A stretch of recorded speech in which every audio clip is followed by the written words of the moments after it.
Welcome to the People Experience Pulse podcast, your gateway to the new frontier of human experiences at work. On the PX Pulse, we're all about elevating experiences, fostering belonging, and building remarkable workplace cultures in a fast-evolving world. Today, Vicki, Flier, Hudson, and Jeff Bond sit down with Janine Lee, President and CEO of Philanthropy Southeast, for part 2 of their conversation. With over 25 years of experience in nonprofit and foundation leadership, Janine is a veteran strategist and grantmaker dedicated to creating a more equitable South through philanthropy.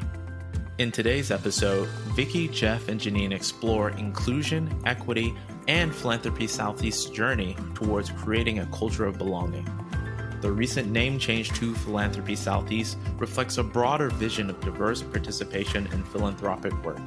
Janine shares insights into fostering this culture of belonging and equity with initiatives such as reviewing their holidays to ensure diverse beliefs are recognized and prioritizing mental health and work-life balance. We also learn how organizations can be proactive in supporting their stakeholders in their own journeys, as Janine shares Philanthropy Southeast's own programs, such as the Equity Learning Collaborative, as well as developing a dashboard to measure equity progress without imposing a particular view. Stay tuned as Vicki and Jeff conclude this insightful conversation with Janine Lee on the People Experience Pulse. Are you looking to make your workplace more human? Check out my friends at CoolLeaf. What I love about CoolLeaf is that it helps leaders create connection, engagement, and recognition. You can celebrate team wins, reward colleagues, and have fun with your coworkers. You can build a culture of appreciation and feedback that boosts morale, retention, and performance. Listen to this clip from their podcast, The Great Retention, to hear how CoolLeaf transformed a company culture. We needed a way for people to connect, and there was people who would work together and talk to each other on the phone every day who didn't even know them that well, and they had no way to appreciate them. What we liked about CoolLeaf was that there is that social element to it. CoolLeaf gave us an opportunity to allow our people to appreciate others they worked with on a daily basis, but just never saw in person. Not only did it give managers a tool to recognize their people, but from a culture perspective, it allowed people to connect. And it was really cool as a chief marketing officer to see some of the interactions that were happening on the feed, because that's something that we wouldn't have had if we didn't have a tool like that. CoolLeaf also simplifies measuring and improving the employee experience with pulse surveys, rewards, and integrations with your everyday tools. To learn more about CoolLeaf and how it can make your work more human, visit coolleaf.com/trycoolleaf. That's COOLEAF.com/trycoolleaf to book your free demo today and see how top workplaces use CoolLeaf to put their people first and thrive. We are glad to be back with you, Janine, to keep this wonderful conversation going as we shift to topics of mental health and work-life balance as crucial aspects of human experiences at work.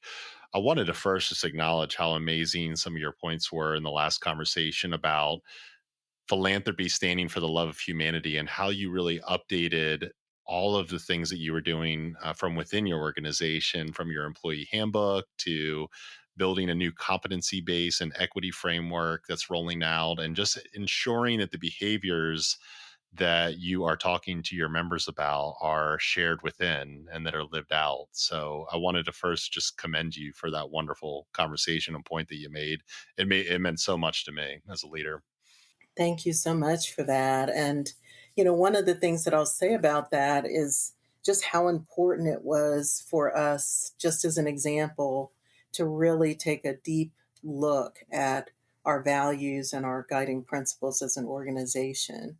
So that was one of the first things that we did. And I would encourage any organization to really take a deep look at, what do you value? What do you stand for? And what are your guiding principles? And if you don't have them, it might be something to consider, because it builds a really strong foundation. I couldn't agree more. And I know that you've actually rolled out the equity framework over the last few years, and that's already making a fundamental difference. I'd love to understand how Philanthropy Southeast prioritizes the well being of its staff to create a supportive culture in this world where mental health is such a big hot topic right now. And could you maybe share with us some initiatives and practices that contribute to that healthy work environment? Yes, definitely. Thank you so much for that question.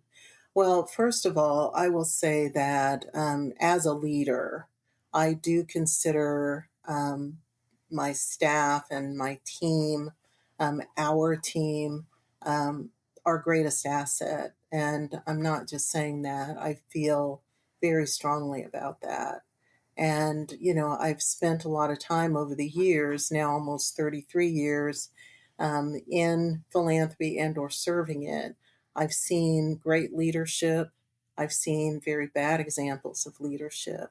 And what I've tried to do as I came into the role of being a CEO is take the very best of everything that I've learned and apply that to the best of my ability.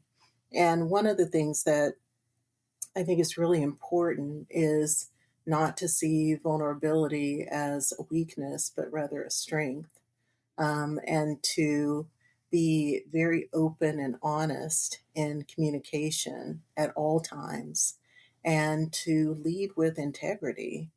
And, trust is kind of that foundational piece that you cannot violate. It has to be there.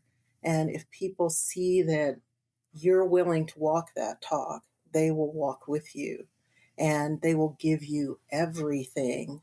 And I can testify that that is exactly what happens. We've got an extraordinary team who's willing to go above and beyond at times when I'm saying, please slow down, take care of yourself, take care of your family. It's just really important. And I'm very pet friendly and very child friendly myself. So, over the years, if folks have needed to, excuse me, bring their child to work, or their toddler or their elementary school children or whatever it is, if they need to do that, certainly I would say if you need to, stay home. But if they wanted to bring them, I have no issue with that. We will lay out the beautiful, you know, um, a blanket and some toys, and everybody enjoys spending time with the children. And I've certainly brought even my own granddaughter to work, and everybody enjoys that. So I think that mental health is so important that obviously that's a part of the investment, right? You've got to make sure that you've got policies and processes and benefits that will provide additional support if folks need it, whether it's some type of EAP program, et cetera. You've got to do that. That's just basic, fundamental. But also in terms of how you lead and interact with the staff is really important. So for me, and for all the supervisors on my team, we meet with our direct reports very regularly. So I meet with folks at least twice a month, and typically those meetings are an hour and a half to 2 hours. And, we'll use only the time that we need. If they need all of it, we'll use all of it. But I feel like it's really important in terms of having an open communication and an opportunity to share and not be rushed, and I'm going to be there to listen whatever it is that they bring their agendas, and they bring their concerns, they bring kind of what's keeping them up at night, and we talk about all of it. We're not just about business, we're also about family. And so if something's happening with one of my team members, whether it's their pet or child, something that's going on with a sick parent, whatever it is, folks are very open and willing to share that. And that's very helpful to me because now I have a better sense of, I knew something might have been happening, but I didn't know what. And so once, I have that full picture, I can be even more supportive. And then certainly for us, I mentioned that one of the things that we're doing is we're taking a look at our entire employee handbook. And so we want to make sure that we're supporting moms and dads, when they're having their children or when they're choosing to adopt children. We want to make sure that we're supporting it, very supportive of that. We want to make sure that folks feel that they have the support that they need in times of bereavement, if they need to be off for any period of time. Um, one of the things that we're looking at going forward is unlimited PTO for that reason. And we feel that we've got a team that's, highly productive. They're high performers. I don't have any issues of trust. Um, I think our environment will lend itself very nicely to unlimited PTO. So that will be new for us, assuming the board approves that in September, and we don't have any reason to believe that they won't. So those are just a few examples. All of these examples to me really point to a strong sense of inclusive leadership. So you're including different styles, different family structures, different challenges, and making space and room for all of it, which is just amazing to me. And of course, Philanthropy Southeast has incredible retention of your team. I mean, some of these folks that you Yeah. work with now, you've worked with for many years. So let's talk a little Yes. bit more about inclusion and specifically around the process of reviewing holidays and creating a more inclusive approach around holidays. And I'd love to know, how has that commitment to honoring diverse beliefs and providing additional time off enhance the employee experience and foster that sense of belonging at the organization? Absolutely. Well, one of the things that we've done since I arrived is also productivity days. So between the holidays that were already in place when I came, the new holidays that were added since I arrived, and productivity days that are just a way of recognizing staff for their hard work. And I believe that, as much as it's important to certainly recognize my team, every year with compensation and even potential bonuses. I think it's just as important to recognize the team with time, because time is such a precious thing, and to be able to give the team back time that they can spend with their families is a great gift, and I'm always very pleased to be able to do that.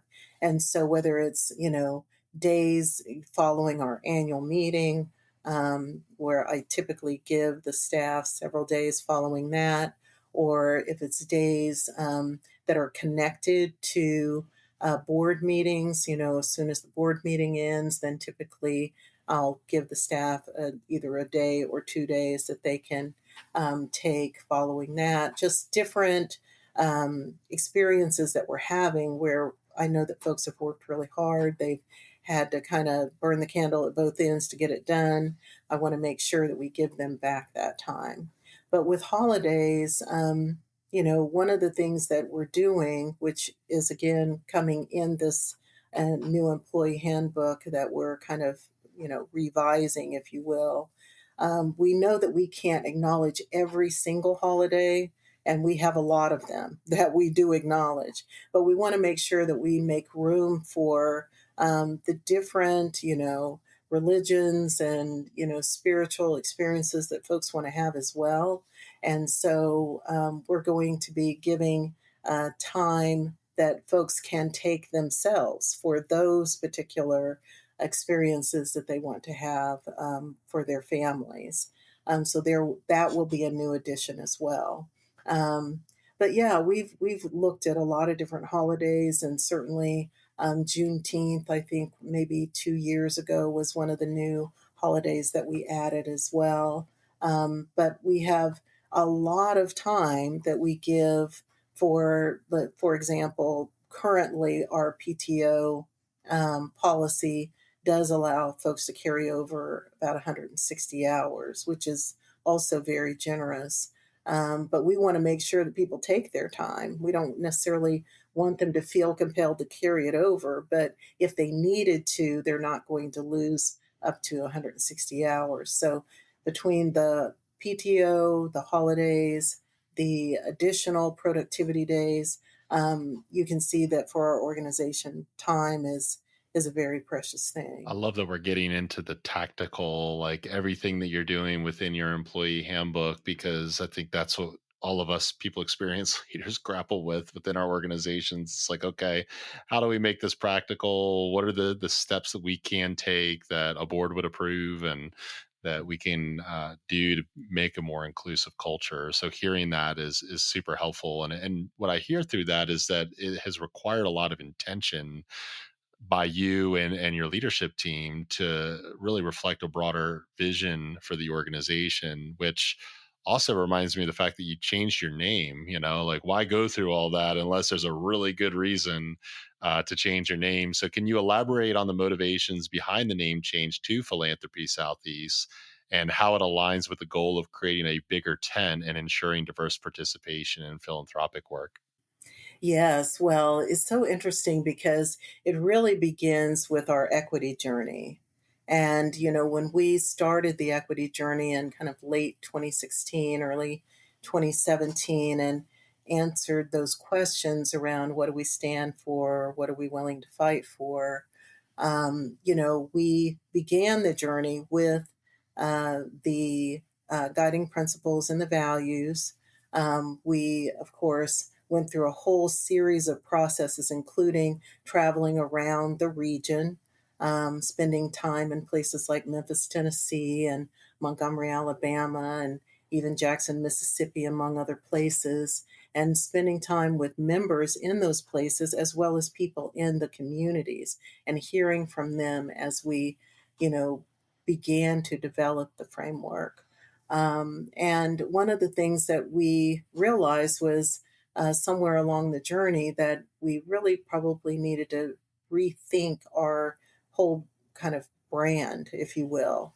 And so we engaged a firm that was deeply committed to equity, um, and began that part of the journey. And within that, we started really taking a deep look at who are we as an organization and how does the brand speak to who we are, and then kind of emerging out of that was this opportunity to think about changing the name. We didn't know that we were going to change the name. In fact, I'd been the president, at that time for, gosh, I'm going into my 12th year now. So this was just a couple of years ago. And I was a little hesitant about the idea of changing the name, only because we had surveyed members, we had gotten their opinions. There had been a few members that really felt strongly that the name was one that we'd had for over 50 years, so why change it? But as we continued to really reflect on it and speak with members and surveyed members again with our survey process, we noticed that there were a lot more members that were open to it. Excuse me. And so we thought a lot about where we were in this journey, and we felt very strongly that we wanted a bigger tent. We wanted to address what will philanthropy look like in the future, not just today. And, will it be predominantly foundations? What types of philanthropies are already emerging? And we realize there's so many new and different types of philanthropies that are already emerging. There's LLCs. There's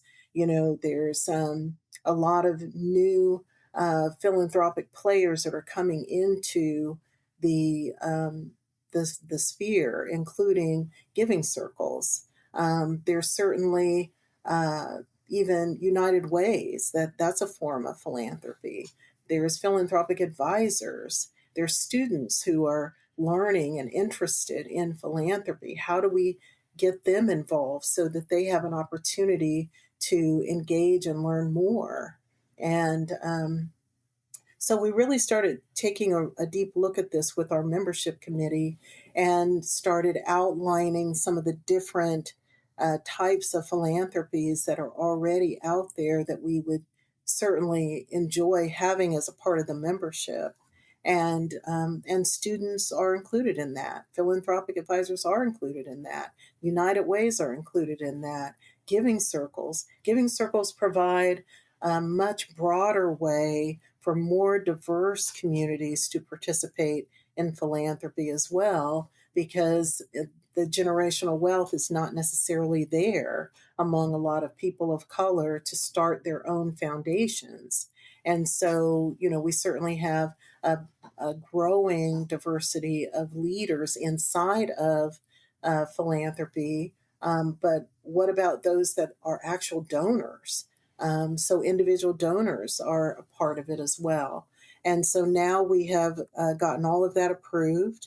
We took it through our membership where it had to be reviewed for 60 days. And we also took it back to the membership in terms of the surveying. We took it to our membership committee. We took it to our executive committee, and we got it approved with our board. So now we are on the path of identifying what the kind of new membership model will look like in terms of pricing, because we want to be realistic and reasonable, and we want to embrace these new groups. And in the meantime, we're even willing to be flexible around that, because we've had some United Ways already approach us and say we'd really love to be members. So we've figured out some pricing in the interim just to make sure that we can bring them in. So yeah, we're excited about it, and we may expand that even further. But at this point, we've figured out some different categories of new members that we think will be really great contributors and partners and players in the philanthropic arena. It's another demonstration, Janine, of your inclusive mindset that let's broaden the circle. And I think you did an excellent job of, I guess, what I would call the and, right? Honoring the tradition and the history of the organization and bringing it forward to be more expansive. So let's talk a little bit about some of the key programs that Philanthropy Southeast has implemented to advance equity in the region. And how do you engage with members and your stakeholders, which is now an expanded circle, to assess the progress that they've made in their equity journey? Yeah. So the latter part of the question I do want to come back to, because that one is probably one of the bigger challenges, but I think we've figured, a little bit of that out. But coming to the former question about programs, so one of the things that we decided within our equity framework was that we did not want to, as Dr. Martin Luther King would say, we didn't want to thingify it. We didn't want to thingify equity. And by that, we meant we didn't want it to just be an add-on session at our annual meeting, or we didn't want to just have a one-off program that we offered and then maybe never offered again, or a webinar, something like that. So as we were going through our equity journey, it was kind of an interesting frustration on the part of, some of our board members who were saying at that time, well, what is it? What, give me an answer. What is it? What does it look like? And we said, we don't know yet, but through this journey and through all these, opportunities to travel across the region and to hear from members and to hear from people in community and to do some writing and to engage people like Vicki Hudson in helping us with the writing, we're going to figure it out. We're going to figure out what this is. And we were patient with it. And, what it ended up being is it's still a work in progress. We have a lot of answers to what the equity framework is, but we also allowed for the opportunity to keep it open for the future, so that as new members and new board members and new staff come in, they can continue to build this equity framework out. And so by not thingifying it, we said it's not necessarily, building all new things. It's actually living out equity into everything that we do. So we called it within our strategic plan kind of equity integration into all of our programming, into all of our language, into all of our communications, into all of our policies. And that's why you're hearing me talk about things like how it's been integrated into our HR policies, our employee handbook, how it's been integrated into our programming, much like our Hall Fellows programs for leadership development, our CEO forum, our Philanthropy Essentials program, which is the 101 for just new and emerging leaders coming into philanthropy. Probably the only truly new program that is specifically focused on equity is the one that I mentioned previously called Accelerating Equity Learning Collaborative. That is a new program, but literally all of our programs, all of our offerings have the intention of an equity integration. So we have something called the Community Foundation Boot Camp, which is also really important to us, that has an equity integration in it. So all of our programs will do that. And I do, want to come back to your other question. Could you ask that question again? Yeah, that how are you engaging with those members and stakeholders to assess the progress that they're making on equity on their journey? Yeah. So, this is probably where we're continuing to adapt and learn. We have created essentially a dashboard, which is a measurement dashboard for our progress. And within that dashboard, it has all the most critical things that we're hopeful that we can accomplish as an organization at the end of each year of our strategic plan.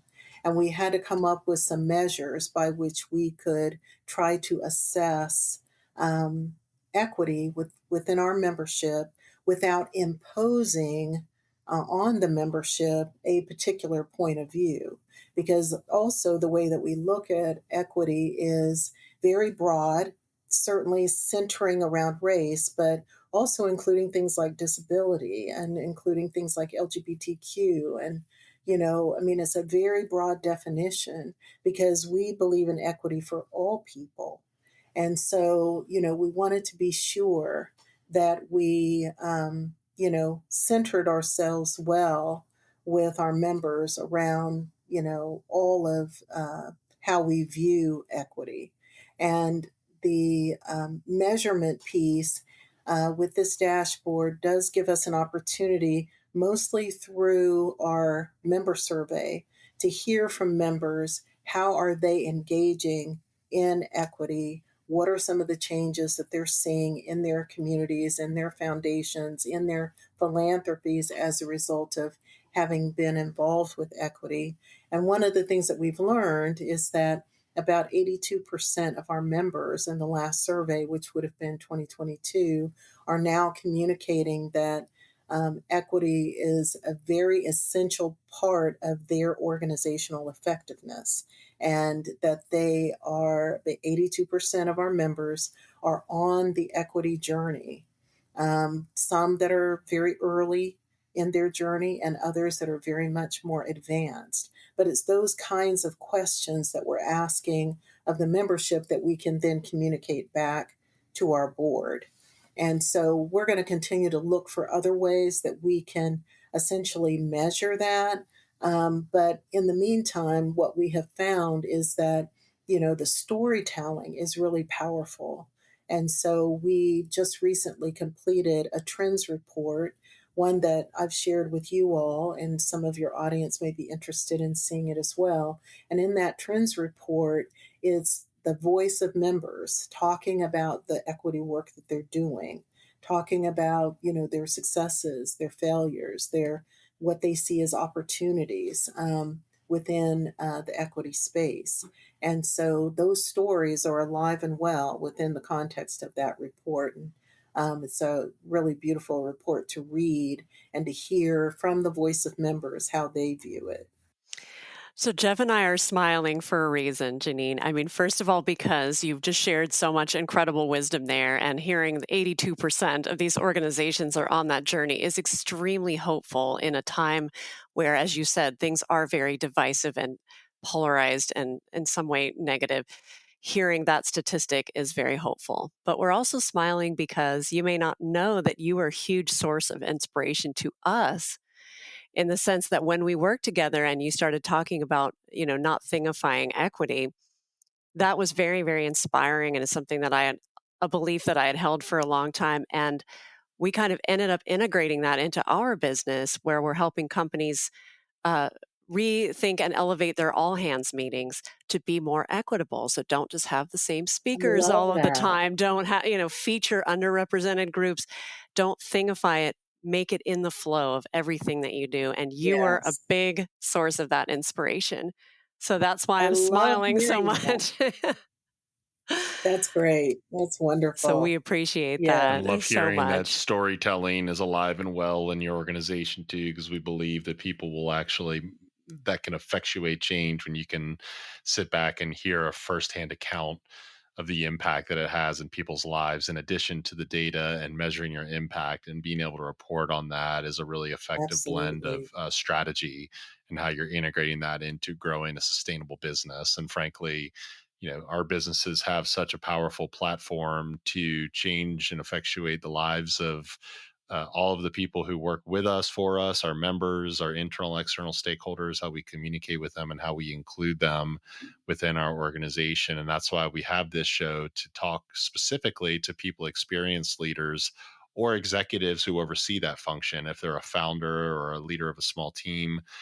So if you're speaking to that audience directly and reflecting back on the conversation that we've had in these last couple episodes, what is just one key takeaway that you would want to impart to them? What wisdom would you share in closing? Oh, wow. Thank you so much for that. So I would be remiss if I did not share something about Smurf. I just want to leave the audience with Smurf. And within our equity framework, this is not original to Philanthropy Southeast. I have to give all credit to Ambassador James Joseph, who recently passed. He was the first African American president of the Council on Foundations, and he became the ambassador to South Africa after his tenure at the Council on Foundations during Nelson Mandela's lifetime. And Ambassador Joseph was a prolific speaker and an amazing writer. And he had been in philanthropy for quite a number of years. So, a mentor to certainly me and many other leaders in philanthropy. But he coined the idea of Smurf.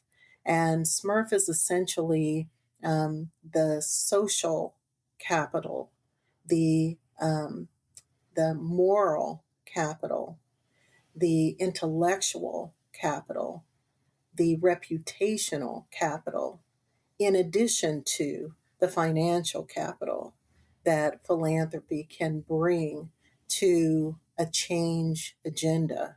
And so I would just say, certainly to your audience, that I think that while he coined that for philanthropy, I think we all can learn from Smurf. Because if we just keep in mind that we have so much more than our money to bring to try to create a solution, that we have more capital that we can bring if we just have the will to do it, the social, the moral, the intellectual, the reputational capital. Sometimes all that's needed is for a powerful philanthropic leader to pick up the phone and get folks in a room in order to present an idea that could change everything. Are we willing to use that kind of capital? It's one thing to make a grant, it's another thing to be willing to make that call. It's another thing to be willing to stand on a moral high ground around an issue, or to say, you know what, I'm going to put my reputation on the line for this because that's how much I believe in it. And so I just think we all can learn from Smurf. And so I would leave you with that. Thank you so much, Janine, for all of your valuable insights and sharing them with us today. And we will make sure to include more information for listeners to follow you and learn more about Philanthropy Southeast in our show notes. It has been such a privilege having you on the show and learning from your expertise in philanthropy. So thank you so much.